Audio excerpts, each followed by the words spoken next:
Social justice warriors have established a beachhead to enforce the equality of outcome on our youngest people. Blakely teacher restricts Lego play to her girl students in the pursuit of gender equity. In an article on Bainbridge Island Review, links in the description, Karen Keller purchased Lego kits for the 3 Blakely kindergarten classrooms in the hope of encouraging girl students to build more. Sounds wonderful and egalitarian until you find out who is not included in this pursuit of gender equity disguised as learning to develop spatial skills. She says, boys can't play with Legos. They can have their pick of Tinker Toys and marble tracks, but the colorful bricks are girls only. I always tell the boys, you're going to have a turn. And I'm like, yeah, well, when hell freezes over. In my head, she said, I tell them you'll have a turn because I don't want them to feel bad. How very nice of her to consider her young students' feelings. Although her approach might anger some parents, Keller is sticking to her guns. It's all part of a plan to get girls building during free choice, the 40-minute of unstructured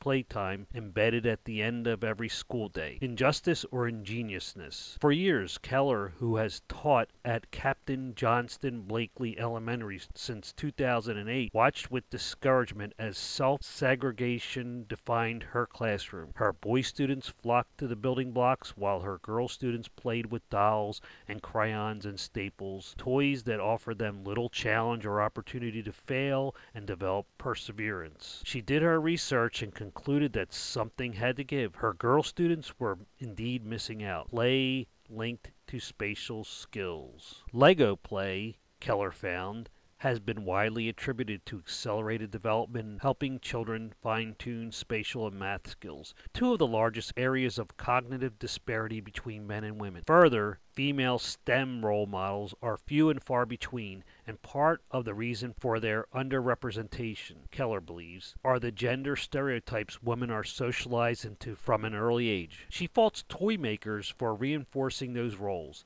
The stuff Lego is marketing for girls is just so limiting. Girl sets replete with themes such as baking, cooking, caregiving, homemaking, decorating, and hairstyling, but she also faults teachers for not taking action. I just feel like we are still so far behind in promoting gender equity, Keller explained, which is what led Keller to her class experiment. If girls were given the opportunity, would they develop different play preferences? She thought so, and she could cite a study or two to back the claim up. I wonder if she actually cited this study or two to back up this claim. A quick look into the Lego company finds that they too became interested in the difference between girl and boys playing with Legos. In an article in The Atlantic, it was 2008 when the toy maker decided to gather global data about who buys Legos. What they found was startling. In the United States, roughly 90% of Lego sets being sold were intended for boys. In other words, there was a huge untapped market of girls who weren't building with Legos. Seeing that the play pattern was really skewing so heavily towards boys, we wanted to understand why, McNally said. We embarked on 4 years of global research with 4,500 girls and their moms. Some of the things we heard were really surprising and challenging in ways that weren't really comfortable for us as a brand. Namely, Lego found that girls and boys played with Legos differently from one another. They consistently had distinct ideas about how to interact with the same toys they encountered, expectations that seemed to be drawn along gender lines in focus group after focus group. Lego had stumbled into a dynamic that's as familiar as it is controversial. The idea that boys and girls from a very young age construct starkly divergent worlds for play. There's much academic research to back up the notion that girls and boys gravitate towards different toys, and babies as young as 18 months old show gender-related behaviors when playing with certain toys, differences that persist throughout childhood. Further research shows the perceived gender of a toy itself can have significant impact on toy preferences and exploration, wrote the authors of a 2003 paper published in the journal Educational Psychology. About how children play with toys, kids routinely favor the toy they believe is meant for them based on their gender. But the decision matrix that ultimately influences widespread views on which toys are for which children includes inputs from parents, kids, and toy makers, adding up to a system that produces something of a feedback loop. But there is more. In an article on Psychology Today, Satoshi Kanazawa The scientific fundamentalist says, throughout the world, boys and girls prefer to play with different types of toys. Boys typically like to play with cars and trucks, while girls typically choose to play with dolls. Why is this? A traditional sociological explanation is that boys and girls are socialized and encouraged to play with different types of toys by their parents, peers, and the society. Growing scientific evidence suggests, however, that boys and girls' toy preferences may have a biological origin. After discussing research using primates, he concludes, we do not yet know exactly why males of different primate species prefer wheeled toys and other vehicles, or why females of different primate species prefer plush toys and other dolls, except for their vague resemblance to babies for which females are evolutionarily designed to care. However, it is becoming less and less likely that gender socialization is the reason why boys and girls prefer different toys, and more likely that there are some genetic, hormonal, and other biological reasons for the observed sex differences in toy preference. Getting back to the experiment in equality of outcome Karen Keller forced on her classroom of 5 and 6-year-olds.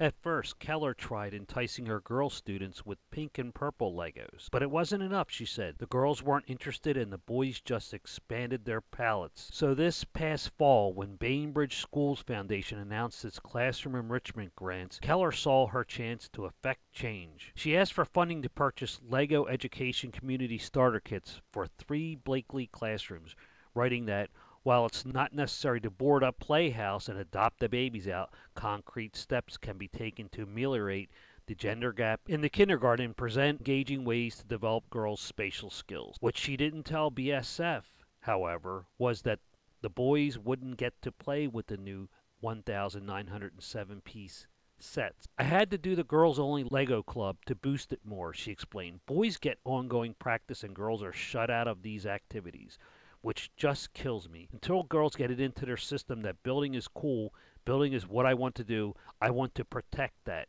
It's a fair practice. This last line, fair practice, is used in the business world to talk about antitrust practice of conspiring to fix prices, monopolize, as well as price discrimination. Whereas I assume Keller is alluding to fairness, which is interesting because the very definition of fairness is the impartial and just treatment or behavior without favoritism or discrimination, which is the exact opposite of what she is doing with this social experiment on children. The article about Keller and Legos goes on. In Keller's mind, it's a fair practice because fair is getting what you need to succeed or to get better.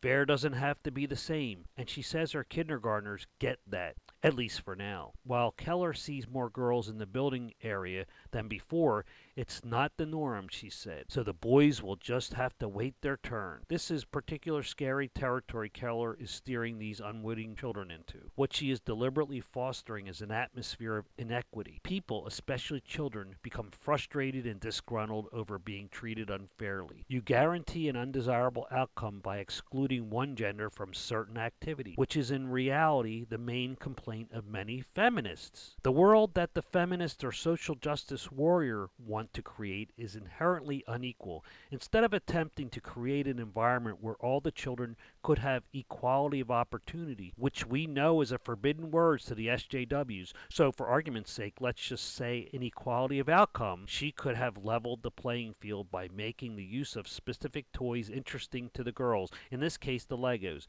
The boys already gravitate to them, and create an atmosphere where all the children feel comfortable choosing whatever toys they want to play with instead of penalizing young boys while attempting to coerce the young girls into specific activities. I cannot see any positive outcome from the practice of unfairness and deliberate discrimination based on gender, but you would think this is obvious to a feminist. It was the noble goal of the first and second wave feminists, but alas, the third wave is upon us, and egalitarianism, the doctrine that all people are equal and deserve equal rights and opportunities, appear to be furthest from their plan for a future world where everyone wins and everyone gets a trophy because, fairness. Or maybe not. For 35 years, women have outnumbered men in American colleges. Federal data shows that female students became the majority in 1979 and for the past decade have accounted for about 57% of enrollment at degree-granting institutions. Maybe this fairness she speaks of is already upon us. Thank you again for watching this video. Please comment below if you agree or disagree with the views expressed. Do not forget to hit the like button or subscribe to this fine channel. If you are moved to do so, please click the link below to follow on social media sites, or a small donation to our Patreon page would not go unappreciated. Goodbye. Goodbye.